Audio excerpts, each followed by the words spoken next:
سلام، مراجعت یک پراید که سپیچ اکسلش بریده خراب کرده، کاملا از اینجا جدا بود. متاسفانه قبلش برده بود پیش یه همکار که خودتون میبینید اینو تحویلش داده. نگاه کن، یه دونه پیچه، یه دونه مهره 13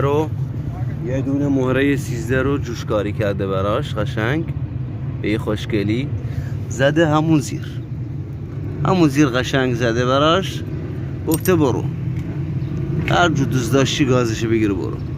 که یه هفته بعد کنده شده بود، فکر کنم همون روز اولش کنده شده بود، طرف ورده برا من.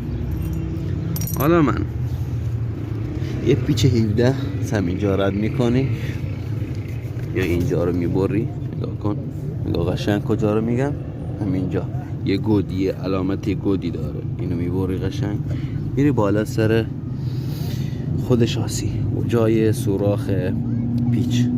نگاه، یه دونه واشره، 2 تا واشره البته میذاری، یکی از یکی کوچیک‌تر، اون یکی بزرگه، حداقل 4 سانت قطرشه، ارزشه،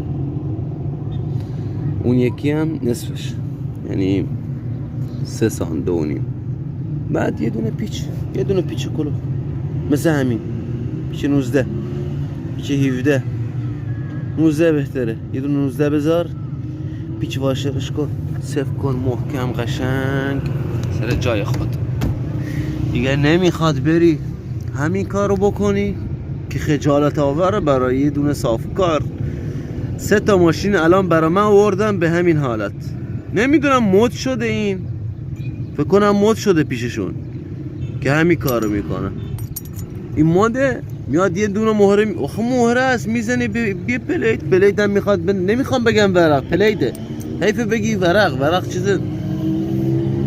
قابل احترامه، این پلیده.